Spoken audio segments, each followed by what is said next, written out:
Bonjour à toutes et tous, vous écoutez First Print, votre podcast comics préféré pour une nouvelle émission de notre format Front Page, qui est votre revue d'actualité spécialisée sur le monde des comics et de leurs adaptations. Si vous découvrez First Print, bienvenue. Nous revenons simplement 3 fois par mois pour vous faire le débrief de tout ce qu'il s'est passé d'intéressant dans le monde de la bande dessinée américaine et de ce qui en découle. Les adaptations sur les écrans, parfois les expositions, voilà, les événements du monde réel et aussi parfois le jeu vidéo même. Incroyable, avec l'ami Corentin ici présent. Salut Corentin. Salut, ça va? Tu vas bien et toi? Non, ça va bien, oui. Et toi? Parce que tu vas bien et toi, c'est une injonction. J'espère que tu vas bien. J'espère vraiment que tu vas bien. T'as intérêt à aller bien, parce que si tu vas pas bien, ça va pas bien se passer. T'as intérêt à te mettre à table. T'as intérêt à te mettre à table. Non, ça va bien, merci. Eh ben, ça fait plaisir. Un petit podcast, là. Oui, petit podcast. Ouais. Et faut que je vérifie un petit peu, parce qu'il me semble qu'à chaque année, c'est la même chose. Il y a l'énorme regain d'activité lié à la San Diego Comic Con, puis après, il y a un peu le calme plat dans juste les 10 premiers jours d'août. Il y a des 23, là.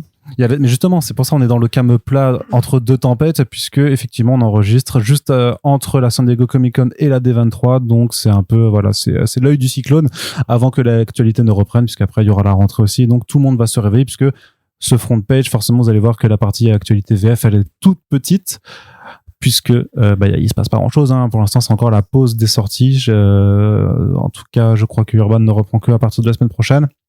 Et Panini, Panini continue de sortir des bouquins, mais voilà, il y a même au niveau de leurs annonces, il y a pas de big news. On se repose un petit peu, voilà, on fait ouh avant les prochaines.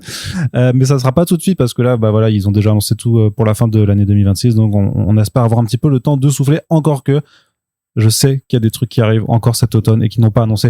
Donc, j'imagine qu'ils l'annonceront prochainement. Bref, on commence toujours ce podcast aussi par remercier notre sponsor et partenaire Pulps, puisque c'est grâce à eux, en partie, qu'on peut faire vivre ce podcast sur le long terme. Pulps, c'est 3 boutiques sur Paris et 1 à Bordeaux. Et c'est surtout un site internet qu'on vous invite à aller voir. Pourquoi? Parce que dans l'onglet de Comics VO et des précommandes en Comics VO, il y a un onglet déroulant, enfin une barre déroulante qui s'appelle Sélection du mois, et ça correspond à notre Focus Pulp, c'est-à-dire des comics VO que l'on vous propose chaque mois à découvrir à prix de lancement.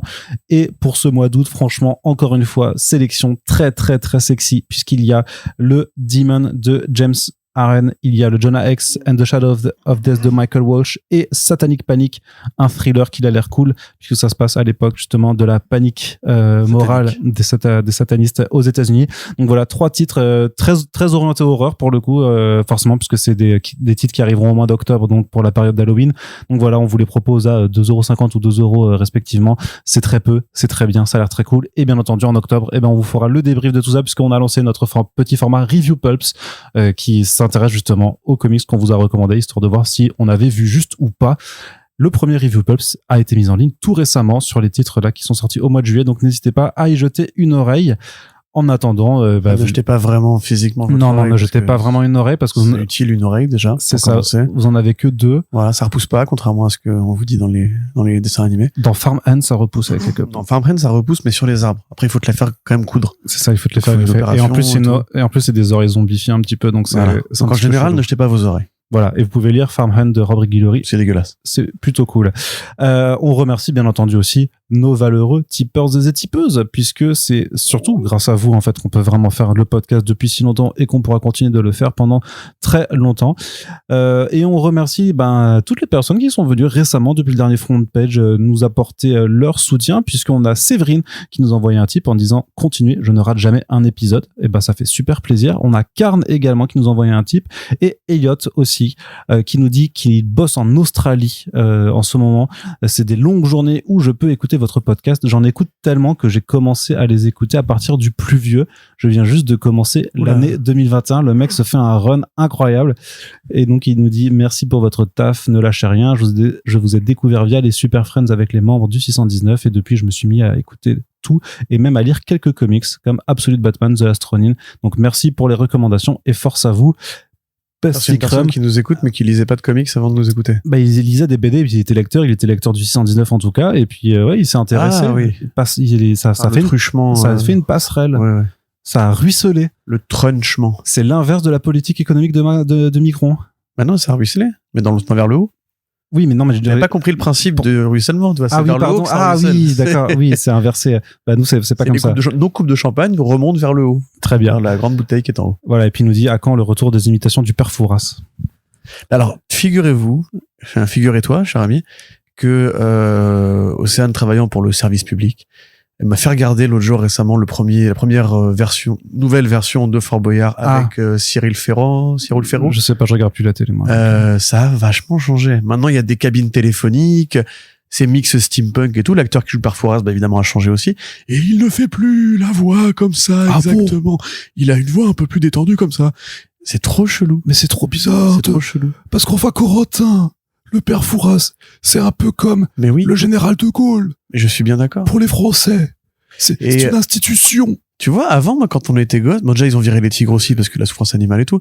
Quand on était gosse, c'est les maîtres du jeu, tu te souviens? C'était un peu les boss de fin du bio, en vrai. Oui. Tu vois, c'est-à-dire que t'arrivais, les mecs qui faisaient ultra la gueule, etc. Et en fait, leur seul skill vraiment de secte secrète, c'est d'être très bon au Uno, quoi, grosso modo. Mais là, en fait... Ils savaient le jeu où faut taper sur le clou. Mais oui, mais en fait, là, tu vois qu'ils font exprès de perdre. Alors, tu vois le moment où, en fait, le mec, il dit, bon, on va quand même pas leur faire un all-in, etc. Donc, ils en fument 2, et à la fin, le dernier, il laisse gagner en mode, eh ben, je te laisse faire. Bah, en même temps, faut bien ça a perdu tout son charme. Bah, mais faut bien qu'il y ait... Parce que, imagine, ils arrivent à la fin, ils ont rien, ils ont pas l'indice. Et ils ont le mauvais mot. Ouais. Du coup, il y a pas de boyard. Du coup, il y a l'association d'enfants handicapés qui attend ces boyards. et après, t'as personne qui a fait. Oh, mais c'était nul, hein, je suis désolé. Bon, on vous a ramené des enfants handicapés pour que, voilà, vous soyez témoins de leur tristesse. C'est le truc vraiment horrible. On va le balancer au tigre maintenant. Voilà, c'est ça. Vous puez la merde. C'est ça. Mais du coup, non, très déçu par cette nouvelle version de Fort Boyard. Voilà. Bah, du coup, ça nous a permis. Trop un patchwork. De refaire un peu de père Fouras. Elliot, on espère que tu es content. Et on rappelle d'ailleurs que on s'est lancé un nouveau défi, puisque c'est vrai que vu que il y a eu quelques tipeurs et tipeuses en plus, on est déjà à 157. Le prochain objectif c'est 160. Après on passera à 170 et ainsi de suite. Mais pour 160, on a dit qu'on allait faire un podcast sur l'Odyssée, un hors-série total sur l'Odyssée avec Frédéric Sigrist. Donc n'hésitez pas. C'est une promesse qui vous a été faite dans le podcast sur Spider-Man Brand New Day qu'on vient juste de mettre en ligne également. Donc voilà, il y a plein de trucs à écouter. Je vous ferai un point Cocopédia de 3 heures sur Homer et les mythes. Mais moi ça m'intéresse parce que du coup j'ai tenté de lire l'Iliade et l'Odyssée, mais quand j'étais au CE2, donc je sais que j'ai lu quelque chose, mais je me rappelle absolument plus de rien, puisque de toute façon c'était, je pense, beaucoup trop compliqué à cet âge-là. Donc ça m'intéresserait d'avoir, parce que il y a chez Calidor là, ils viennent d'en faire une nouvelle édition collector qui a l'air incroyable, illustrée par Aurélien Lapolis, qui est vraiment magnifique. C'est ce que j'allais dire, c'est qu'il y a des versions BD pour les esprits simples comme toi. Alors je vais juste jeter Corentin par le balcon. Non, attention, moi je précise. Et on continue. Oui, j'ai pas lu Homer de Gaieté de cœur. C'était au programme de mon cours de lettres classiques. C'est pas moi qui me suis précipité pour avoir. En l'occurrence, ils viennent d'en faire une édition BD là chez Bambou, je crois, en 2 tomes.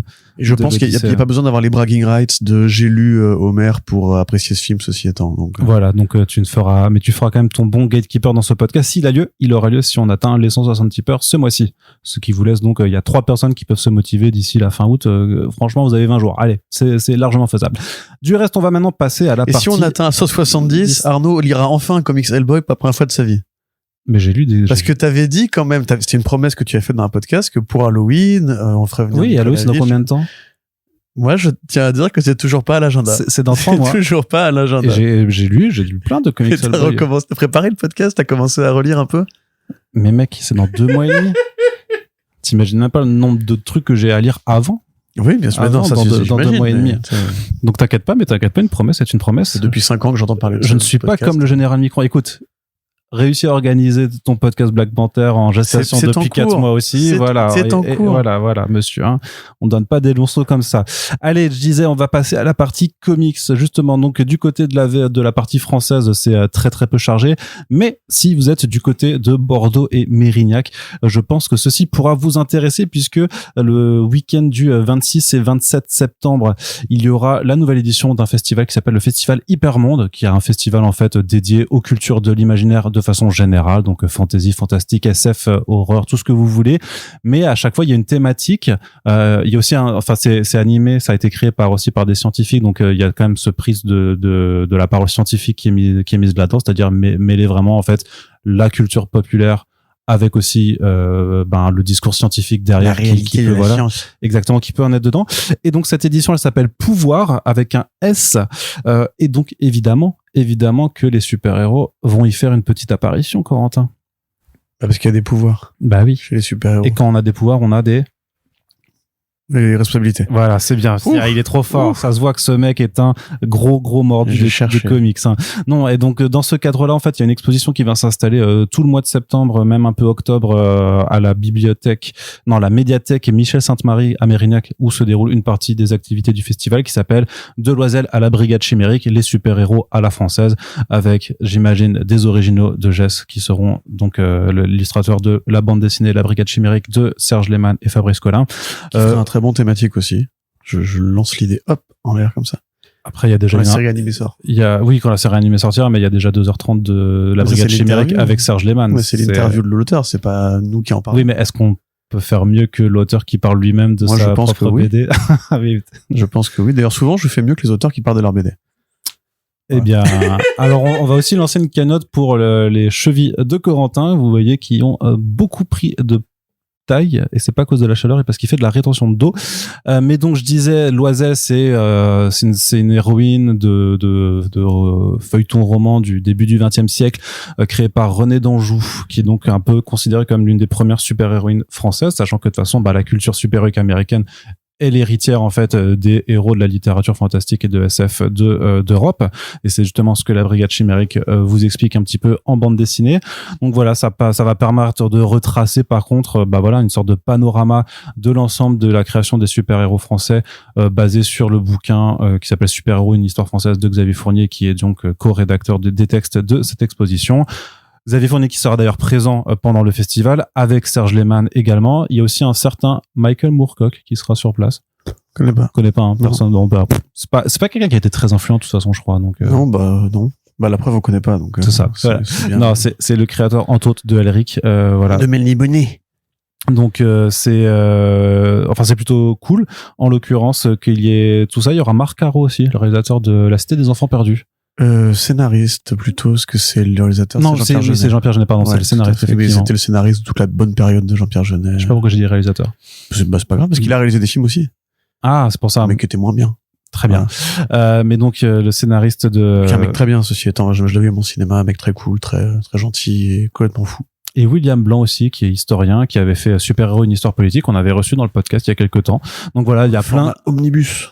Voilà, donc il y a plein de gens stylés et intéressants qui seront présents à ce festival. Donc si vous êtes dans le coin de Mérignac, n'hésitez pas à y aller fin septembre, parce que ça va être, je pense, très sympathique. Du reste, ça c'est la seule partie de l'actualité française.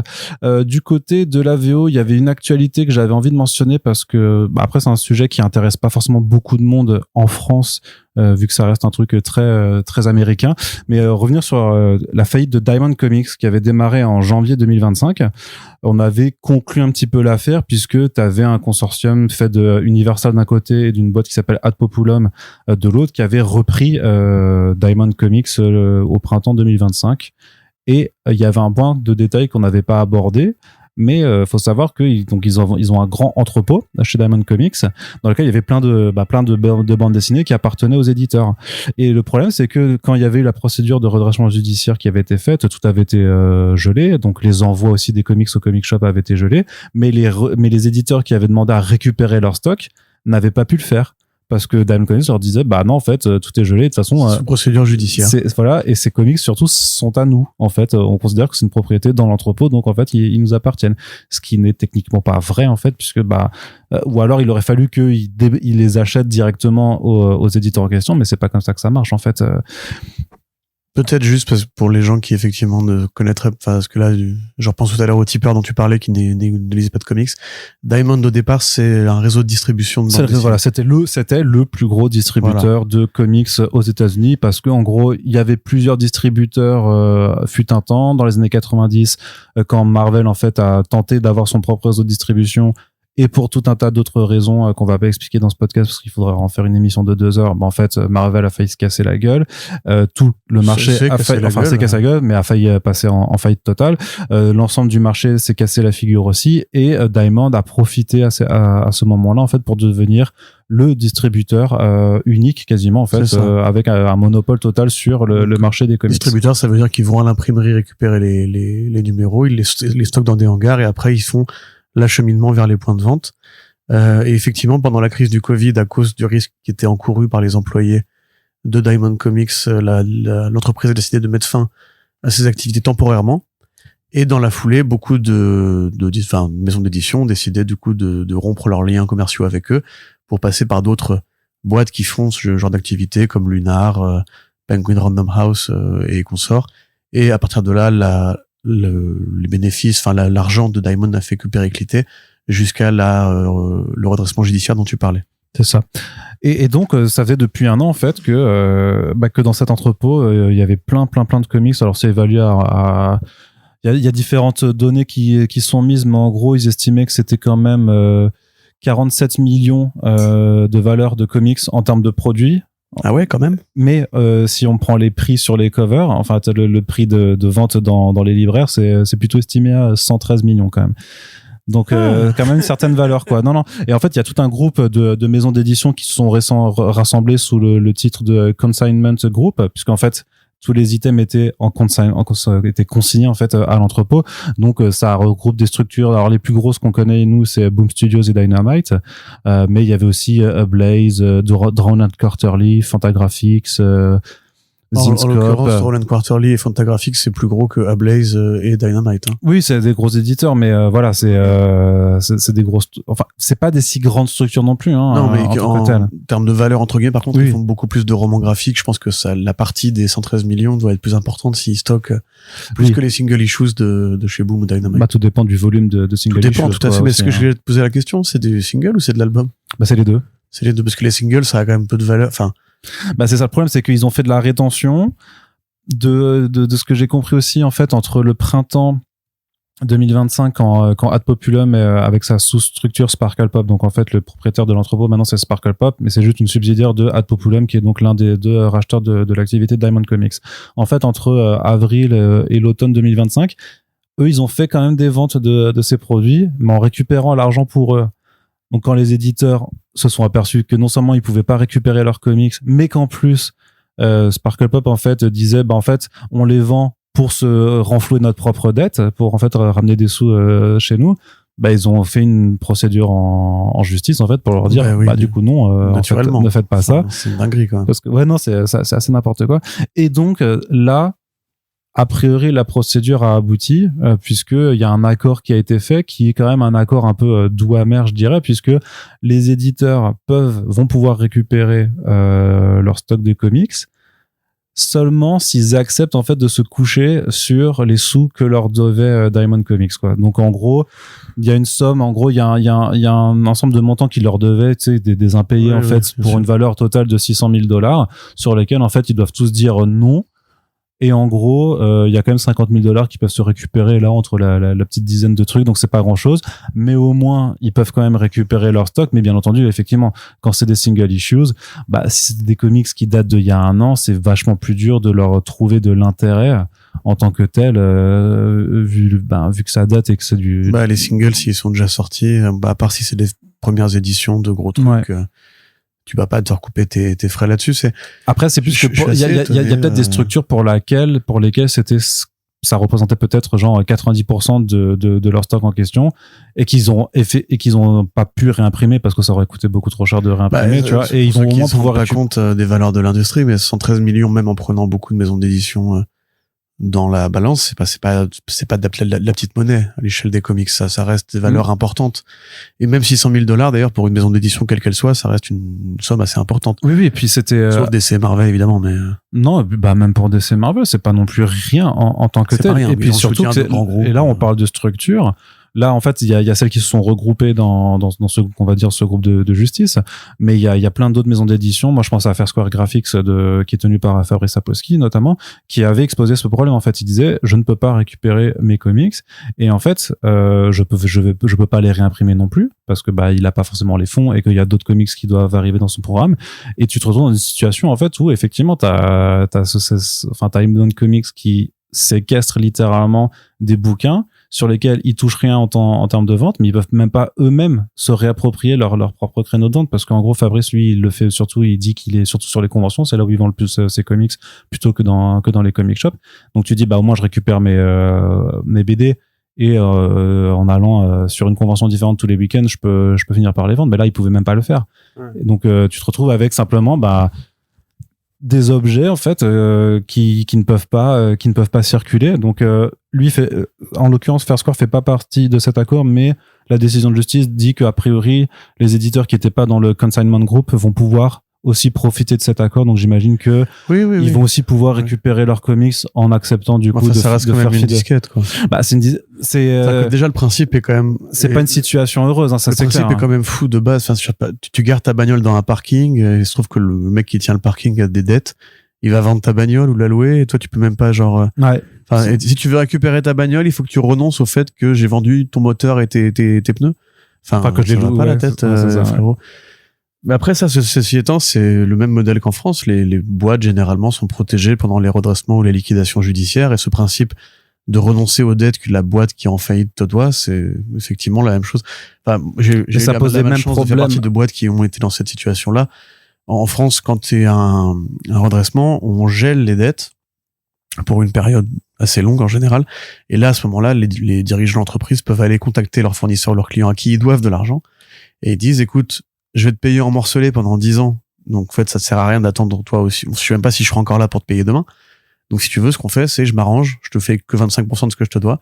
Par contre, tu es sûr de l'avoir. Et ça, c'est un truc qui est très, très régulier. Les tribunaux de commerce français font assez souvent ce genre de petites opérations qui permettent de faire, en fait, baisser le poids de la dette artificiellement. Je ne pensais pas qu'aux États-Unis, c'était aussi une norme de ce point de vue. En même temps, c'est un pays de sauvage, économiquement parlant. Oui, mais ils ont été rachetés. Normalement, la boîte doit s'acquitter des dettes que la précédente compagnie. Ouais, mais justement, il y avait un litige sur le fait que c'était le litige, c'était vraiment sur à qui appartient ce qui est présent dans cet entrepôt. Et Sparkle Pop, ils disent. Non, mais on est d'accord. Enfin, il y a pas de débat. Non, mais nous, on est d'accord. Mais pour Sparkle Pop, ils disent juste, non, j'ai racheté la boîte avec l'entrepôt et tout ce qui est dans l'entrepôt, ça nous appartient aussi. C'est du transport, c'est de la location, du stockage du transport. C'est encore pareil. J'achète une maison, il se trouve que le propriétaire précédent a oublié sa bagnole dans le garage, je vais pas lui dire, c'est à moi. Tu vois, enfin, je trouve ça trop chelou quand même. Le droit à pas protéger les éditeurs de ce point de vue-là. Enfin, c'est trop bizarre. C'est ça. Visiblement, ça, c'est eux qui ont payé l'imprimerie. Il y avait un vrai contentieux à déterminer là-dessus, quoi. Bon.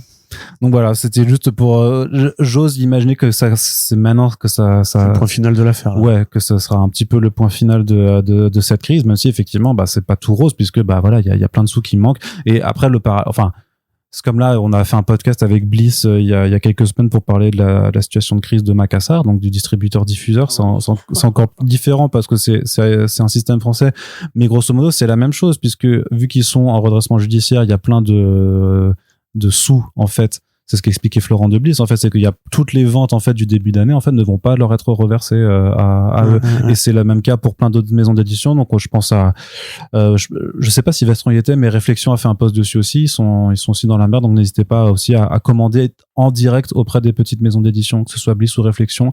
Ça leur fera de la trésorerie directement, puisque ils sont mis en galère avec des sommes qui sont peut-être pas des grosses sommes en valeur absolue, mais dans leur référentiel, c'est des sommes qui sont importantes. Tu comptes les centimes tous les mois. Oui, c'est ça. C'est des sommes qui sont importantes pour eux et qui leur permettent vraiment de savoir s'ils peuvent continuer à publier des bouquins dans les mois à venir. Il y a des beaux bouquins chez Bliss, donc allez soutenir directement, parce que ce serait quand même malheureux que la crise de Macassar entraîne vers le fond des petites maisons d'édition qui font un travail qui est utile et pertinent. Ouais. Voilà. Très bien. Allez. On continue. Allez, continue. On continue. Tu regarderas après, ça. Que le coquin. Il s'est lancé un porno dégueulasse, je sais pas ce qu'il lui a pris d'un coup, mais bref. Ça me prend des fois. Ouais, non, mais affreux. Des pulsions. Et tout. Des pulsions. Oui, mais on ne king shame pas. Ah bah si. Bah non. Cull, le conquérant, qui va être aussi adapté chez Titan Comics, qui se prend de passion en fait pour tout ce qui est de Robert E. Howard en fait. Ils ont toute la licence, donc ce serait dommage de s'en priver effectivement. Alors et puis ils font un travail qui est honnête, qui est correct et qui plaît à beaucoup de gens. Donc Titan Comics, effectivement, faut-il encore une fois le rappeler, depuis que Marvel a perdu les droits de Conan le Barbare, Heroic Signatures, qui est le département de Cabinet Entertainment qui gère l'attribution des droits littéraires de littéraires entre autres, de Conan le Barbare et de la bibliographie en général de Robert E. Howard, grand auteur du début du XXe siècle, grand ami de Howard Phillips Lovecraft et créateur du personnage de Conan, de Kull, de Solomon Kane, de Dark Agnès de Chastillon, notre héroïne à nous, de Sonia Larousse, mais qui n'est pas Red Sonia, et entre plein de trucs. Les droits ont fini chez Titan Comics, qui a commandé à Jim Zubkavich une nouvelle série en compagnie de Roberto Della Torre. Série qui a fonctionné, qui a même très bien fonctionné, au point de motiver Titan à poursuivre le plan d'expansion avec le magazine, enfin la série anthologique Savage Sword of Conan, avec le crossover Pop of the Blackstone, Curse of the Blackstone, Crimson of the Blackstone, un truc Blackstone. Voilà, où ils ont ramené aussi Ellison, où ils ont ramené aussi Solomon Kane, où voilà, enfin ils font un peu toutes les grandes figures du catalogue de Howard, en tout cas pour ce qui est des héros masculins. Et on commence même à avoir des mini-séries qui sont aussi créées par Jim Zub et qui sont pas dans la saga principale. Et donc voilà, c'était assez logique. Sur la San Diego Comic-Con, alors on vous avait expliqué quand on a fait le podcast précis dessus qu'il y a toujours des news qui passent après coup, qui sont moins prioritaires que Shadow of the Bat voilà. Donc là, cette news-là en faisait partie, et on peut passer entre les mailles du filet, j'ai l'impression. Sur place, ils ont annoncé qu'ils allaient faire des comics Tarzan, John Carter et déjà Doris. Bon, ce qui est la même licence, ceci étant. Donc ça, on en avait parlé dans le dernier front page. Et ils ont aussi annoncé qu'ils allaient faire effectivement une série Kull le Conquérant ou Kull d'Atlantide, qui est, alors je crois que j'en avais parlé dans le podcast, enfin le point cocopédia un peu bordélique que j'avais fait sur Red Sonja, parce que faudrait que je le refasse d'ailleurs, parce qu'il était effectivement un peu chargé en informations qui allaient un peu dans tous les sens. Mais pour résumer, avant d'inventer Conan le Barbare en 1929, Robert E. Howard, donc qui est un jeune homme qui a découvert la littérature très tôt, la littérature épique, la littérature historique, la littérature religieuse aussi en partie, et les grands récits d'aventuriers, les grands récits de voyageurs, les grands récits orientaux, les contes d'Orient, les grandes sagas islandaises ou simplement scandinaves, et qui donc avait eu l'idée de créer un personnage d'aventurier guerrier qui évoluerait dans un monde qui serait donc encore antérieur au monde d'Iboria, qui est le monde de Conan le Barbare, qui serait le monde turien. Le monde turien, en fait, c'est un monde dans lequel Atlantide et Lemuria existent encore. Donc les deux grandes cités historiques, l'historique. Non. Mythologique. Voilà, les deux grandes cités mythologiques auxquelles on prête généralement un peu le pic de l'espèce humaine avant une sorte de premier déluge, une sorte de première période diluvienne, qui après aurait accouché de la période donc de Conan le Barbare, qui est donc le monde d'Iboria, qui est plus un patchwork de références pulp et de clichés plus sauvages, plus violents aussi, etc. Alors du coup effectivement Kull sera proposé au magazine, notamment dans Weird Tales comme d'habitude, mais il trouvera pas le même écho. Le fait est que c'est un héros qui n'a pas la même gouache que Conan, dans le sens où Kull c'est un guerrier noble, c'est un guerrier tactique, il est très fort, mais c'est un guerrier quand même plus intellectuel et philosophe que son petit-fils cimérien. Il est asexué aussi, et ça on sait que Conan a aussi fait une partie de sa carrière sur le fait que c'était un gros barbare qui couchait avec des sorcières qui se transformaient en dragon ensuite. Voilà, c'est partie du... On King, j'aime toujours pas quand non, mais le genre de la le genre de la sword and sorcery, il s'appuie aussi là-dessus. C'est les nanas en bikini de cuir, de fer. Ça fait partie du genre de la fantasy barbare. C'est un cliché, c'est triste, mais ça a participé à la popularité de ce mouvement et dans la littérature et en comics. Et donc Kull, qui a un monde plus Tolkien, on va dire, ou enfin non pas vraiment, mais qui a un monde plus noble, voilà, encore une fois plus rigide, plus strict, n'a pas trouvé le même écho auprès du public de l'époque, et donc finalement Howard a revu sa copie et a créé Conan le Barbare. Mais par contre c'est quasiment le même personnage, c'est Kull a été esclave, il a été mercenaire, il deviendra roi. C'est le même parcours que Conan, d'esclave à mercenaire à aventurier libre jusqu'à conquérir Aquilonia, etc. Donc c'est vraiment un brouillon en un sens, un brouillon peut-être plus proche des grandes sagas islandaises. C'est un peu un Siegfried dans un monde de Conan. Alors que Conan est un Conan dans un monde de Conan. Donc voilà, effectivement, une nouvelle série qui a été annoncée par John Arcudi, créateur de The Mask, entre autres, grand scénariste de l'industrie, et Mark Buckingham. Donc voilà, pareil. C'est plutôt pas mal quand même. C'est une très très belle équipe créative, effectivement. Alors il faut avoir un peu des cheveux gris quand même, parce que c'est pas des petits jeunes non plus. Mais ça fait partie de l'offre de Titan Comics, contrairement justement à Marvel qui voulait faire un peu la version blockbuster et simpliste et simplette de Conan le Barbare avec Jason Aaron et Mahmoud Asrar qui ont été vraiment dans le cliché. Un Conan qui aime bien, qui peut pas faire une phrase sans dire qu'il va aller à la taverne, qui effectivement aime bien les femmes, et est un gros bourrin. Du coup, en contournant complètement ce que peut être le personnage quand il est bien écrit, là c'est l'inverse. Titan, eux, ils vont plus s'adresser aux fans de Roy Thomas, en fait, aux fans de la version de Robert E. Howard adaptée par Roy Thomas, adaptée par Barry Windsor Smith, ou même simplement aux fans des écrits de Howard, ce que effectivement Marvel n'avait pas jugé utile de faire. Donc là, bon, bah c'est cool. On se rappelle que ça peut, parce que j'ai vu des gens qui disaient ouais, on étend l'univers partagé Conan. En fait, c'est pas du tout un univers partagé. Enfin, ça peut l'être. On considère qu'il y a des crossovers temporels, ça existe évidemment, mais a priori, Kull va pas croiser parce qu'ils ont 4000 ans d'écart à peu près. Donc ils vont pas se croiser pour se faire une tape fraternelle et symbolique de t'es le premier, toi t'es le vrai qui a fonctionné, un peu comme Oswald de Lapin et Mickey Mouse, tu vois. Donc voilà, c'est chouette. Moi, je vous cache pas, je connais pas très bien Kull. Il a été adapté, ceci étant, dans le magazine Savage Sword of Conan aussi. Il y avait même eu une série, Kull the Conqueror, où il y avait eu les origines de Red Sonja, notamment. Enfin, la Red Sonja de Roy Thomas, du coup.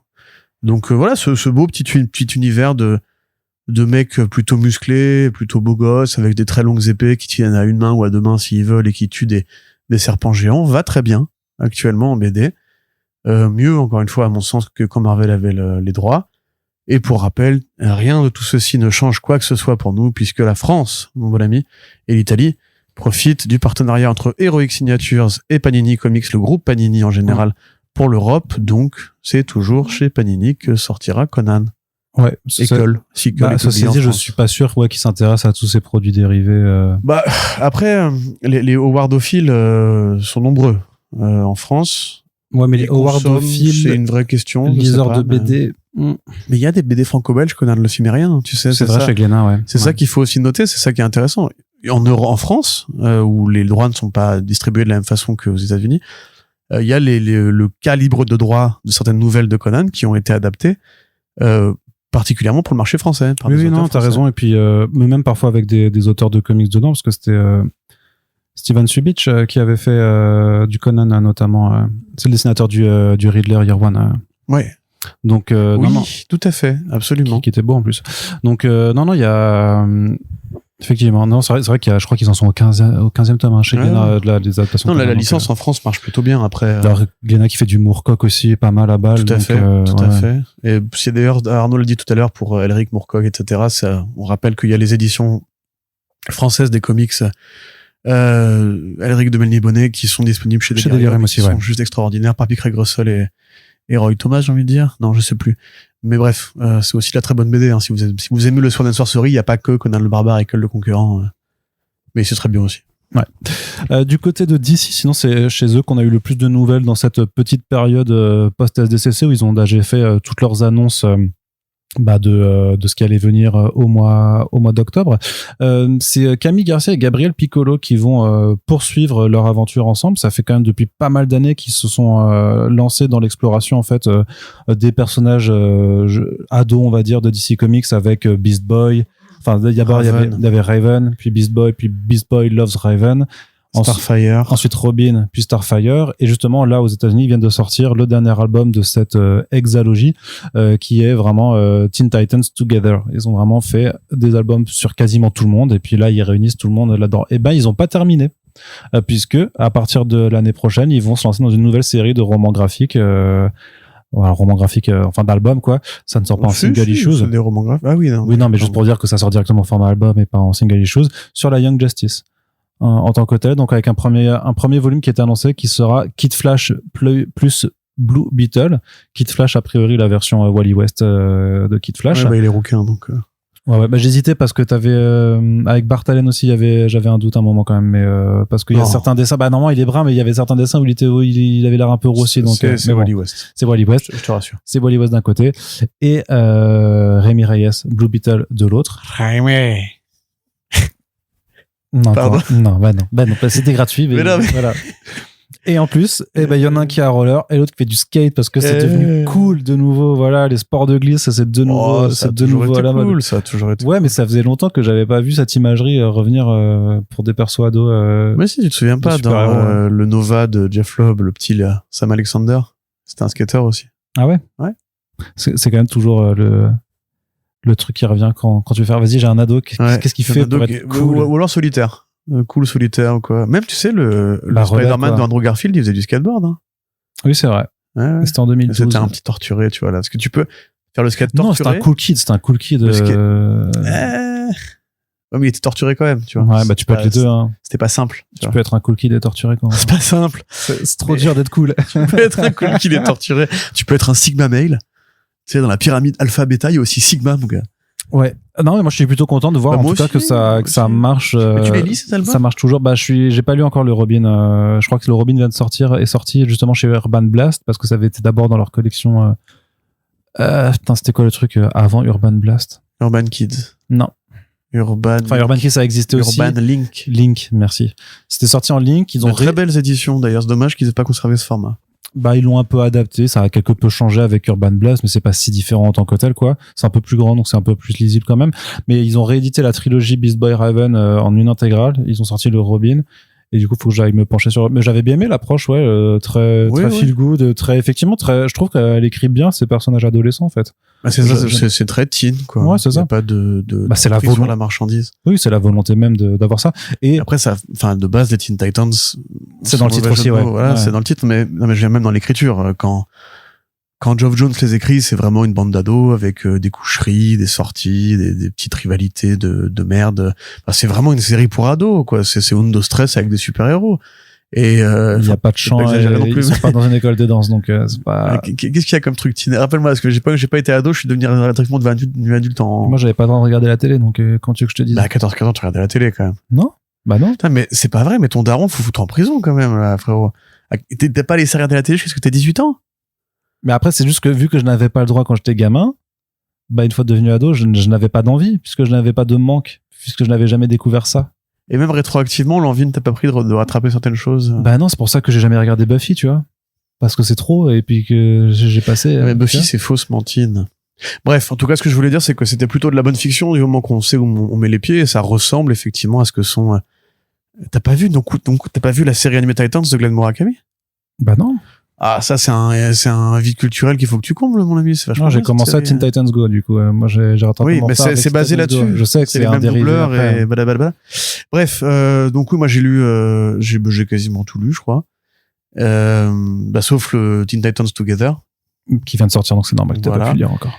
Young Justice, moi, les personnages pour le coup, je suis pas un grand fan de la série animée Young Justice. J'ai regardé la première saison, les deux premières saisons, je crois, c'était quand même. Non, mais c'est bien, mais pour moi, c'était pas les Teen Titans, donc. Bah non. Voilà. C'est un peu différent, ouais. Et les personnages m'intéressent un peu moins, mais après, effectivement, j'ai confiance en Garcia et Piccolo, et c'est marrant de voir que c'est vraiment les derniers survivants. Enfin, pas les derniers. Non, parce que. Il y a une offre teen qui, on la couvre, on en parle, alors c'est moins intéressant que le mainstream, forcément, parce que généralement, c'est un peu, il y a un spectre de thématiques qui est quand même assez fermé sur ce que eux considèrent comme étant les romans graphiques pour jeunes adultes. C'est souvent des ados qui veulent quitter leur bled ou qui se sentent pas compris. Donc on fait l'allégorie des super pouvoirs comme l'allégorie de la différence et ou la diversité aussi beaucoup.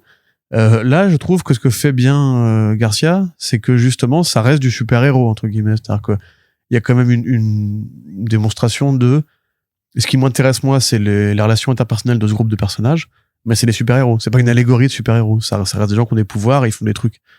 Et du coup, après, moi, je rappelle que le premier Raven était quand même très dans ce côté adolescence. Mal après, c'est le temps de build un peu le truc. Mais après, oui, par contre, c'est ce que je disais. C'est très. Les autres membres du groupe ne m'aiment pas. Mais si, t'aimes bien. Il faut que tu t'apprécies toi-même. Ah, puis machin a fugué. Il faut qu'on aille la retrouver. Mais je pense que si ça continue comme ça, c'est aussi parce qu'il y a un énorme. En France, c'est toujours compliqué sur le young adult / jeunesse / ado parce qu'il y a pas vraiment. Il y a toujours cette problématique de rayonnage et d'identifier correctement cette offre. Et maintenant que ça c'est quand même beaucoup focalisé, je crois, sur la romance surtout maintenant en tant que tel. Mais aux États-Unis, j'ai l'impression que c'est un truc de cliché quand les Français n'arrivent pas à passer. Bah, je sais pas, mais il pense que si c'est Young Adult, c'est forcément à l'eau de rose. Ouais, c'est ça. Non, il doit y avoir des barrières mentales un petit peu bizarres, quoi. Mais c'est surtout que c'est pas un truc qui est identifié. T'as la jeunesse, t'as l'adulte et t'as l'entre-deux qui n'est pas correctement, qui arrive pas forcément à être bien compris. Mais ça n'a pas empêché Heartstopper d'être un succès en France aussi. Mais Heartstopper, c'est parce que c'est de la romance. Je pense. Bah là, d'abord, c'est de la romance aussi un peu. Team oui, mais Titans, Boy Loves Raven, c'est de la romance. Oui, mais c'est beaucoup moins identifié en tant que tel. Tu vois, tu mets Heartstopper d'un côté et Beast Boy de l'autre, tu le perçois pas forcément pareil. Parce que tu auras le spec Super Haut peut-être qui te met une barrière de plus. Mais ce que je veux dire, c'est qu'aux États-Unis, ça marche suffisamment pour développer, toute une très longue saga et de voir qu'il repart sur un nouveau truc, je trouve que c'est une bonne. Oui, bien sûr. Mais par contre, c'est la plus longue des sagas dans cette collection. Bah après, oui, mais parce qu'en plus, Piccolo a beaucoup de fans aussi via Insta, que ses designs sont très appréciés. Et justement, là, il dit, je leur mets un skateboard pour voir si je vais avoir des Rémi Reyes à un skateboard dans les prochaines conventions aussi, quoi. Le mec dicte les prochaines modes du cosplay en convention. Il est trop fort. Du reste, du côté de DC, on a également juste une petite notule pour dire qu'il y a des numéros spéciaux pour le centenaire de Joe Kubert qui vont sortir à l'automne prochain, puisqu'il y en a pas que pour Jack Kirby. Il y en a aussi un petit peu pour les autres. Bah, c'est bien, tant mieux. Bah non, je suis plutôt content parce qu'en fait, ils font une réédition plutôt. Ouais, ou réimpression, je sais pas, d'un DC Special 5 qui était sorti il y a très longtemps. C'était dans les années 70, je crois, ou 69, non, c'était en octobre 69, où c'était Joe Kubert lui-même, immense dessinateur, qui est aussi enseignant et qui, dont on garde le nom avec la Joe Kubert School aux États-Unis. Oui, ça, c'est un père fondateur qui était là dès les années 40, qui a fait beaucoup de comics militaires, beaucoup de comics Hawkman aussi. Sergeant Rock. Voilà, emblématique des années militaires de chez DC, qui a effectivement eu 2 fils, Andy Kubert et Adam Kubert, qui sont devenus les artistes qu'on connaît, qui a ouvert la Kubert School, dans laquelle des tonnes de professionnels de l'industrie ont fait leur début, mais même Gail Simon et tout ça. Enfin, il y a plein vraiment de gens pour l'écriture aussi qui sont passés par la Kubert School, qui était l'une des premières écoles spécialisées dans la bande dessinée pour le mainstream, entre guillemets, et où en fait beaucoup de gens aussi ont enseigné. Ça a été vraiment considéré comme un déchaînement du système quand il a lancé ce truc-là, et c'est pour ça, entre autres, en plus de sa carrière d'artiste évidemment, qu'il est considéré comme un vrai géant, parce que c'est vraiment un endroit où les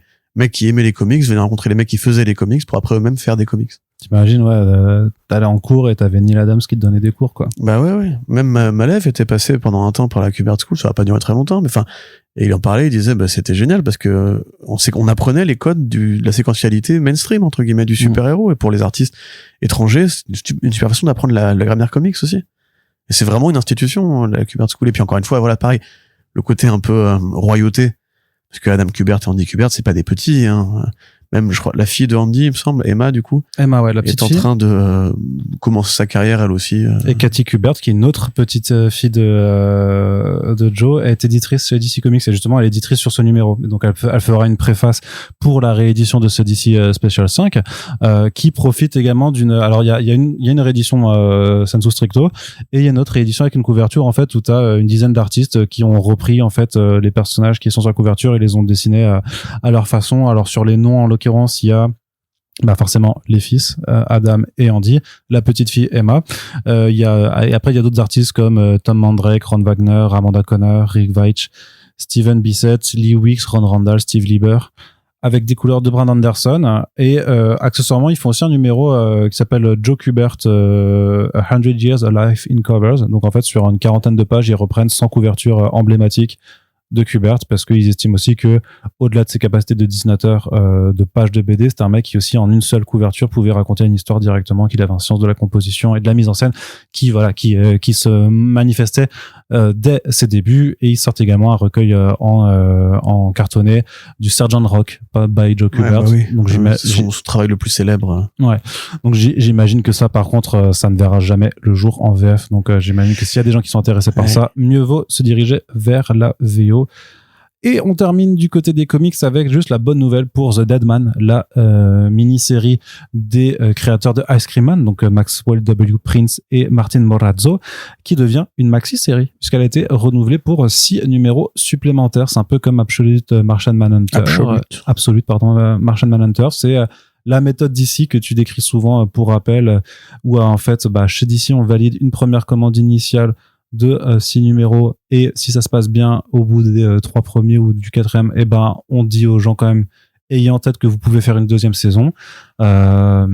Littéralement, voilà. Et c'est ce qui se passe. Alors que chez Marvel, c'est on commande 10 numéros et en cours de route, on décide si ça valait le coup. Non, c'est ça. On commande 10 numéros et si les précommandes des 2 premiers sont pas suffisantes, on annule et on fait passer à 6, quoi. Donc c'est peut-être c'est une simple question de méthodologie, mais ça permet toujours d'avoir un narratif vachement plus intéressant, de dire mettons petit pour voir plus grand plutôt que d'aller vers plus grand et voir plus petit. La réussite de cette méthode, c'est que elle donne l'impression de récompenser les fans de leur engagement et de leur fidélité pour un projet.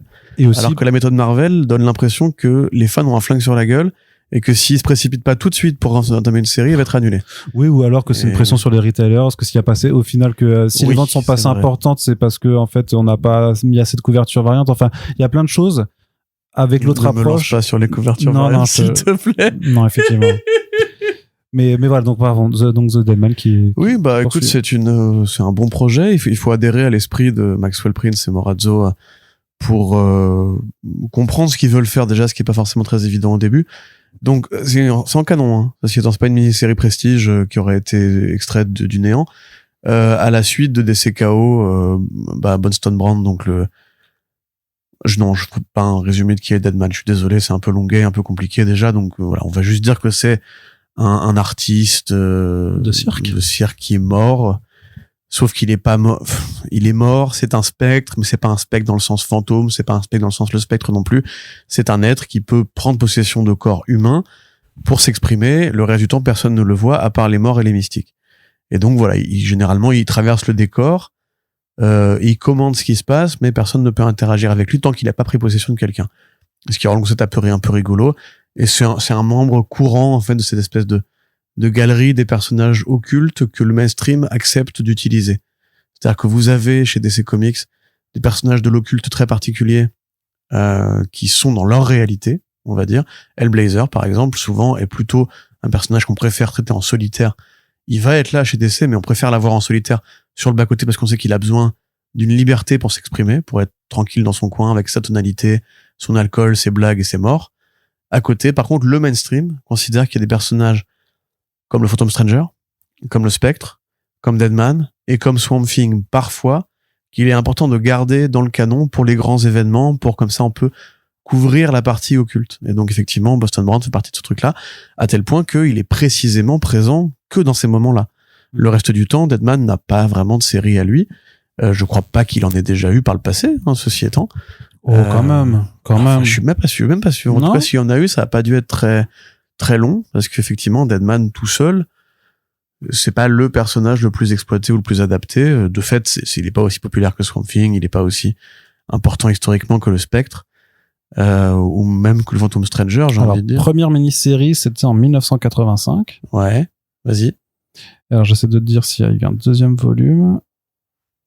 Tu es sur la DC Database? Yes. Bah, c'est quand même pratique. Arnold Drake, Jack Miller et Carmine Infantino pour le premier volume. T'es sûr qu'il n'y aurait pas eu au moins une deuxième? Peut-être qu'il y en a eu une deuxième, mais tu vois, pour un personnage qui était là, entre guillemets, dans les crises, Alors, dès l'année suivante, en 1986, il relaunch. Ouais. Il relaunch le truc, quoi. Donc, ça fait déjà 2. C'est toujours plus que. Je te laisse continuer. Que 0. Ouais, non, mais c'est juste que. Après, t'as eu en 2002. Le troisième volume, c'était en 2002. Oui, tout à fait. Tout à fait, celui-là, je le connais. Et, du coup. Attends, parce qu'il y a mon bloqueur. Il y a mon bloqueur de publicité qui me casse les. Demande à AI Overview sur Google. Bah non, je fais pas ça. C'est un meilleur travail que nous, il paraît, donc. Parce que les gens ne cliquent plus sur les articles. Bah, ils devraient. Bah ouais, mais non, il y a le AI Overview. En 2006. Résume le truc en 2006 encore, donc un 4e volume. Ah bon, bah j'aurais dit n'importe quoi. Donc, non, c'est juste que tu les as. J'ai dit n'importe quoi. Voilà, pour une fois que t'as pas tout lu. Il y a beaucoup de séries Deadman en vérité. Volume 5 de Neil Adams. Mais si, rappelle-toi, Neil Adams en 2018. Ah, il était horrible ce volume. Oui, ça doit être le dernier en date, je pense. Tout à fait. Bon, en tout cas, on va dire globalement que ça reste quand même un personnage relativement mineur. Oui. Et qui est pas la donnée la plus évidente qu'on a envie de mettre en avant en ce moment. Néanmoins, c'était mal dessiné. Ouais, c'était horrible. C'était criard, ça hurlait. Ça hurlait. On en avait parlé dans un podcast. Oui. C'était un Back Issues VO, je sais plus. C'était pas encore, c'était sur Comics Blog du coup, mais ouais, c'était l'époque où on s'était dit, il faut que Neil Adams retrouve un scénariste parce que là, ça. Ouais, on était assez déçus de ça. Il passait leur temps à faire la gueule et tout, il Ouais. se braillaient dessus, ça avait ni queue ni tête, je me souviens. Mais bref, du coup, dans l'offre du DC Next Level, l'objectif est quand même de pousser des personnages plus petits, donc, et avec des bonnes équipes créatives, encore une fois, là, Brazzo et Prince, c'est quand même 2 très gros vendeurs de l'industrie moderne. Et même, ils sont pas étrangers, hein, à la mode des anthologies d'horreur, qui a eu lieu depuis quelques années, puisque Ice Cream Man tout seul, là, c'est déjà un petit phénomène d'édition, outre-Atlantique. Donc, c'est bien que DC Comics aille chercher ce genre de profil. Il y avait déjà eu le Kryptonite Spectrum, je crois que ça s'appelait. Ouais. Qui était super cool. D'ailleurs, il faudrait qu'on en parle dans un podcast. Moi, j'avais vraiment bien aimé. Et, parce que c'était bizarre. Et moi, j'aime bien quand c'est bizarre, surtout quand sur les personnages mainstream. Et à côté, voilà, ce concept de Deadman, qui est donc mandaté pour prendre soin d'un hôpital où les gens vont mourir, hein, mécaniquement, dans la banlieue de Gotham City. Et en fait, c'est beaucoup d'humour noir, beaucoup d'humour absurde, et on réalise très vite qu'il y a un vrai tueur en série qui voilà, tue les gens pas de manière naturelle, on va dire. Donc, enfin, je sais pas si des gens meurent pas de manière naturelle, mais parce qu'il y a un tueur en série. Voilà. Plutôt un bon projet. Je doute qu'il arrivera en France, ceci étant, mais The Deadman, oui, non, il y a pas grande chance quand même. Voilà, ça reste quand même un beau signal, encore une fois, que DC Comics puisse renouveler ce genre de personnages qui, malgré leurs 4 volumes, sont quand même 5 volumes. Malgré leurs 5 volumes, sont quand même vraiment des trucs très fan service, qu'il y a peu de gens dans la rue, même des fans de comics en convention, tu leur dis, cite-moi la plus grande histoire de Deadman, ils vont se regarder en mode et voilà, c'est une réalité.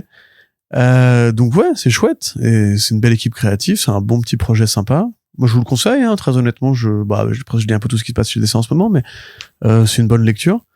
C'est pas la plus indispensable, mais c'est cool. Ok. Voilà. Très bien, très bien. Par contre, je pense pas qu'ils renouvelleront pour une 3e saison, j'imagine. Non, c'est sûr. Mais on l'a, à part Poison Ivy qui a du coup été prolongé en ongoing et qui maintenant va dépasser les 50 numéros, je crois que les autres c'est toujours juste pour un batch de 6 supplémentaires, quoi. Le Martien, ils ont dit que c'était 12 du coup. Ouais, c'était 12, c'est fini, c'est fini. Ouais, c'est fini. Après, on reverra le personnage ailleurs, mais je pense qu'ils auraient pu, celui-là. Ouais. Ils auraient pu se permettre. Mais ils ont envie de faire d'autres trucs. Mais je pense qu'ils préféraient aussi Shadow of the Bat. Aussi de l'équipe créative ailleurs, mais je pense que s'ils avaient voulu, ils auraient pu continuer. Allez, on passe du côté des écrans, ce sera aussi relativement court. On n'a pas énormément d'actualité de ce côté-là. Il y a un documentaire qui se prépare sur Harvey Kurtzman, Coco. Oui, il y a un documentaire qui se prépare sur Harvey Kurtzman, que tu veux que je te dise. Qui est Harvey Kurtzman? C'est le mec qui a créé Mad Magazine. Allez hop, suivante. Harvey Kurtzman, c'est putain, mais c'est long, hein, mec.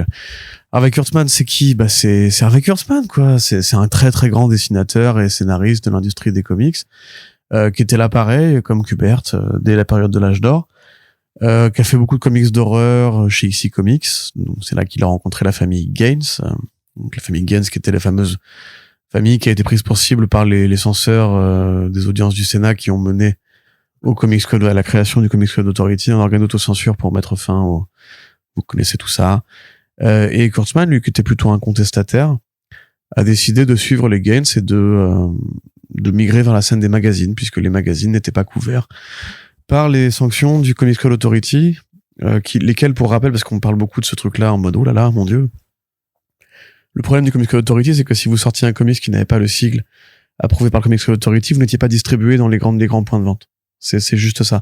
C'était pas interdit de sortir un comics qui n'avait pas reçu l'approval de l'Authority. Juste par contre, pour les Big Two, que seront devenus entre-temps Marvel et DC après que tous leurs concurrents se soient cassés la gueule à cause du Comics Code Authority, à cause de la mauvaise santé du marché, du fait que les parents avaient peur d'acheter des projets de ce calibre, entre guillemets.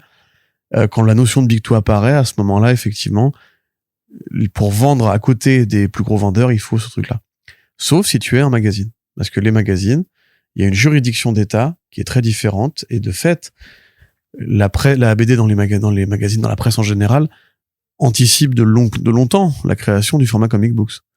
Donc effectivement, à ce moment-là, les Gaines se disent, on va juste déplacer le problème, et vous allez rien faire, et allez vous faire niquer, quoi.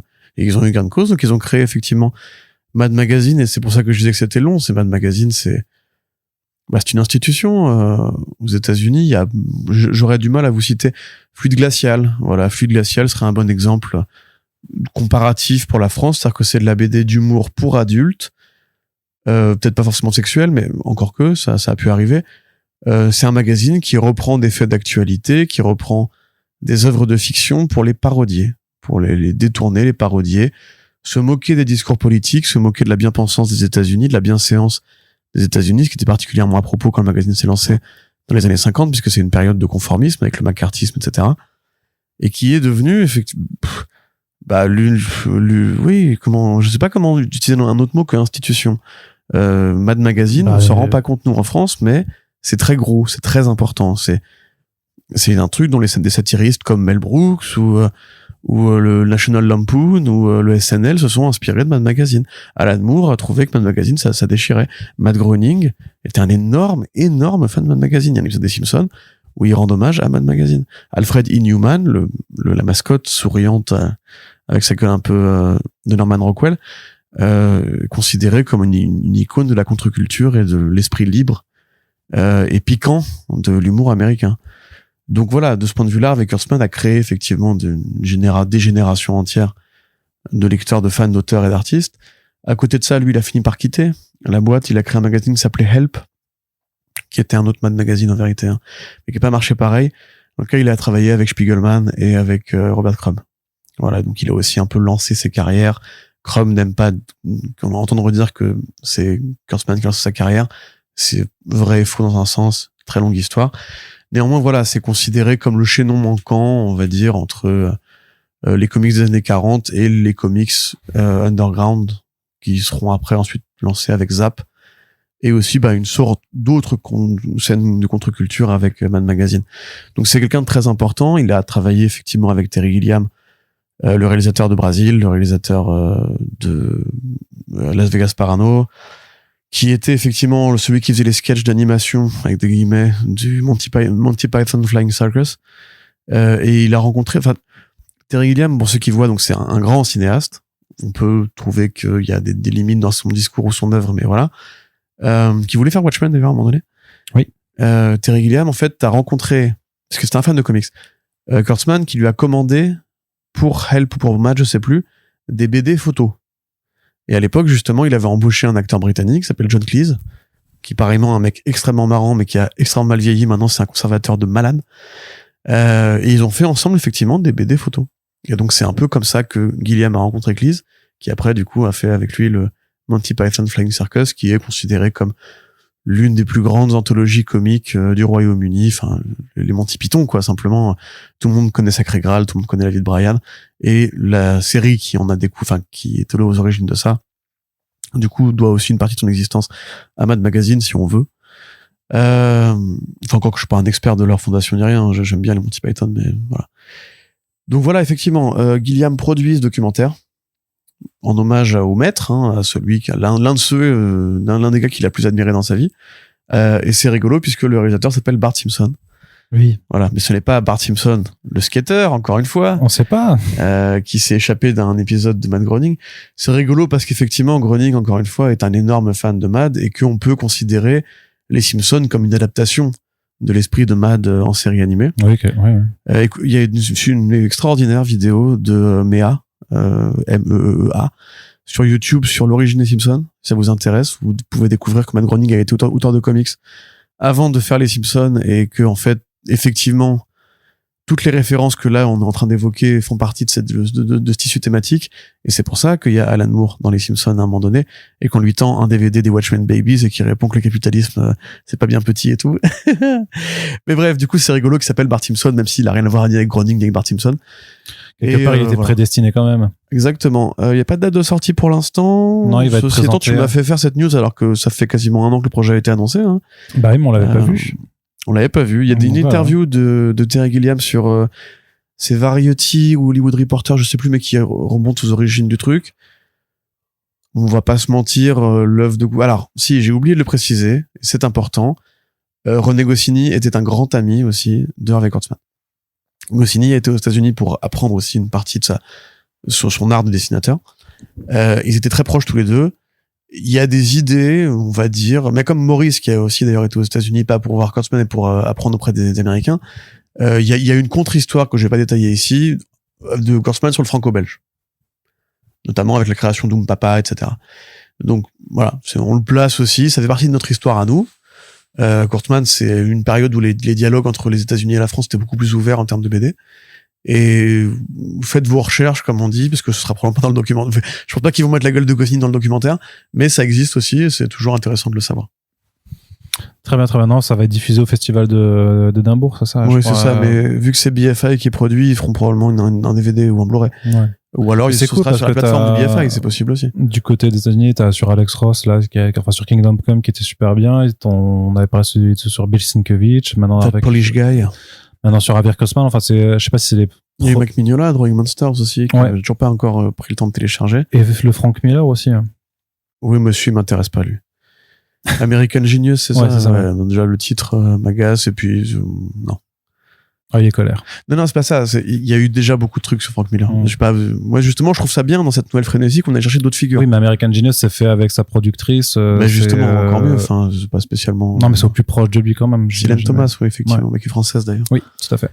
Mais qui a pas voulu l'interviewer, cette dame. Bon, elle vient de passer chez Xavier, donc j'imagine qu'elle a déjà fait l'interview française. Ah mince. Oui, mais bon, après, il a pas l'exclusivité. Hein. Non, c'est sûr, mais je sais pas, j'ai pas pensé parce que j'ai même pas vu le documentaire de toute façon. Non, moi, tu vois, un documentaire sur sur Joe Kubert, pardon, m'intéresserait aussi, ou sur Ditko. Enfin, il y a d'autres documentaires à faire, même pas forcément que sur les grands. Il y a eu, hein. Moi, je les connais pas tous, hein, les documentaires, donc. Tu vois, même sur les Marvel dans les années 60, le fonctionnement interne, tout ce qui n'est pas connu du grand public, tout ce que il y a des trucs à faire, je pense que toujours Frank Miller, Alan Moore, etc. Enfin, il y en a déjà eu. Même Alan Moore, il y a eu Inside the Mind of Alan Moore. Il y a le super documentaire sur McFarlane aussi, où il y en a plusieurs. Celui complètement fou et tout. Enfin, t'avais un truc sur Image. Non, ouais, mais putain, mais il y a eu ça aussi, tu sais, pour les 25 ans d'Image Comics. Damage, là, je sais plus quoi, là. Où il y avait Jim Lee, justement, qui était là aussi. Ouais. Un bon documentaire, mais qui refait beaucoup de ce qui s'est vraiment passé. Qui lise forcément l'histoire sans prendre en compte les dissensions et les colères internes. Ou le fait que c'était juste des petits cons qui savaient pas comment gérer des boîtes et qu'ils ont foutu des millions à la poubelle avec leur retard à la con. Quoi. Bah, ça lance une maison d'édition à 22 ans, quoi. Ah oui, ça c'est sûr. Ouais. Allez, du côté du Cinoche, une entre guillemets bonne nouvelle, parce qu'on se contente de ce qu'on a dans ce monde, c'est que il y aura un procès. On en avait parlé pour le rachat de Paramount, de la Warner par Paramount. Il y a 12 procureurs généraux des États-Unis qui se sont ligués pour faire un procès pour dénoncer l'illégalité de ce projet, selon les lois antitrust en vigueur aux États-Unis, qui normalement dans un monde normal devraient fonctionner et devraient empêcher ce genre de fusion, et auraient déjà dû marcher pour des fusions antérieures comme celle de la Fox par Disney. Mais donc ce procès-là aura lieu. Le truc, c'est qu'on ne savait pas encore quand il aurait lieu. Et donc, ces dernières semaines, la partie Paramount voulait que le procès ait lieu au plus vite, c'est-à-dire au mois de novembre 2026, tandis que les procureurs généraux et la Writers Guild of America, donc la guilde des scénaristes aux États-Unis, voulaient plutôt un procès qui se tiendrait au printemps 2027, en avril en l'occurrence. La question, c'est simplement que eux estiment qu'il leur faut du temps pour préparer l'ensemble de leurs recherches, de leurs arguments. C'est trop bizarre ça, quoi. Enfin, juste, t'ouvres la loi, il y a écrit c'est interdit. Oui, mais tu vois bien aller beaucoup plus vite. Hein. Tu vois bien que le respect de la loi ne marche pas, en tout cas, pas sur ce cadre-là, puisqu'ils estiment que non. Quand t'as deux géants du cinéma qui fusionnent, ça crée pas de situation de monopole et ça va pas faire des milliers d'emplois supprimés, et ça va pas raréfier l'offre. Et Paramount, eux, ils sont persuadés que leur argument de vente principal, c'est de dire mais les consommateurs, ils vont avoir une application avec les deux catalogues en un seul, et donc ils sont gagnants. Et vu que après c'est marrant parce que parenthèse, mais tu sais, le Sénat vient d'approuver le fait que le nouveau ministre de la Justice, c'est l'ancien avocat personnel de Donald Trump. Oui, c'est pas un vrai pays, donc. Donc là, nous non plus, on n'est pas un vrai pays, ceci étant. C'est facile de se moquer de ce qui se passe là-bas, mais. Oui, non. Ouais. Mais c'est juste que ça. La liste de ce qui déconne aussi chez nous. Mais c'est tellement in plain sight chez eux maintenant, en fait, que ça devient abusé. Mais donc, la juge qui est en charge de ce procès a tranché, et donc, elle vient de dire, ça se passera en mars 2017. Tu auras un procès de 12 jours et quelques qui se passera à ce moment-là. C'est court, hein, quand même. Ce qui est plutôt court. 12 journées d'audience complète, je sais pas, ça me paraît suffisamment long quand même. Pour un J'ai truc jamais de cette fait taille quand même, je sais pas, ça me paraît pas ça. Après ils ont cette logique un peu aussi, ouais, beaucoup de délais d'attente et ensuite des audiences assez rapides. C'est un peu l'inverse de chez nous de ce point de vue-là. Mais en tout cas, ouais. là où ça devient rigolo entre guillemets, c'était que Paramount quand ils avaient fait leur offre à Warner pour nullifier l'accord précédent qui avait été fait avec Netflix, ils avaient mis dans leur clause une pénalité de retard. C'est-à-dire que si le rachat n'était pas finalisé, acté à partir du 30 septembre 2026, chaque jour qui passe sans qu'il y ait de fusion signée, c'est un certain pourcentage du nombre de parts à chacun pour reverser aux actionnaires de Warner. En gros, à l'heure actuelle, on estime, tous les médias américains disent que en gros c'est 7 millions de dollars par jour. Et donc là, forcément que Paramount voulait un procès qui se tienne en novembre le plus tôt possible pour avoir le moins de pénalités possible. En gros, si ça se tenait début novembre, ils avaient en gros 300 millions à payer aux actionnaires de Warner. Mais maintenant que c'est au printemps, en fait, la somme, elle va s'élever à 1,3 milliard, je crois. Sachant qu'ils ont déjà déboursé, je sais plus combien de milliards à Netflix pour... C'était un peu moins de 5 milliards, je crois, 4,6. Un peu moins de 5 milliards, ouais. Et que ils peuvent aussi, et si jamais le processus de fusion devait échouer, ce qui n'arrivera probablement pas, mais bon, on peut toujours croiser les doigts, ce sera 7 milliards de dollars à régler aussi aux actionnaires de Warner. Mais donc là, quand même, à vouloir aller trop vite, en étant surtout persuadé d'avoir tout avec eux, puisque effectivement ils ont la justice avec eux, la justice elle est clairement elle marche main dans la main avec le gouvernement en place, et les boss de Warner c'est des potes les Ellison c'est des potes du clan Trump, donc sachant qu'on a toujours expliqué que un des intérêts des Ellison c'est aussi de racheter les chaînes de télévision du groupe Warner, notamment CNN qui reste a priori la dernière chaîne de télévision, enfin l'une des seules qui essaie de faire un travail encore journalistique carré en montrant du doigt en fait les dérives de Trump et de son administration. A priori, il n'est pas impossible qu'elle soit quand même séparée du groupe et qu'ils la vendent comme une entité autonome. Ah ouais. Ouais, apparemment c'est le Sénat qui a, pas le Sénat, mais je sais plus quelle autorité avait demandé à ce que justement, au prétexte de la liberté d'informer, ce soit trop gros d'avoir CBS, qui est l'une des plus grosses chaînes aux États-Unis, chaîne publique, ce qui n'est pas le cas de. Ouais, bref, je vais pas lancer d'entrer là-dedans, mais et CNN, ou pareillement, ce serait un peu trop important, donc je crois qu'il y avait, je sais plus quelle autorité, il faut que je retrouve ça, un accord par rapport à ça, mais ce qui signifie pas grand-chose. Dans l'idée, ça reste de castrer l'information d'opposition. Après, bon, il y a pas grand-chose qui a changé depuis la dernière fois, sinon maintenant on a la date du procès. Je reste assez pessimiste, moi, personnellement, en global.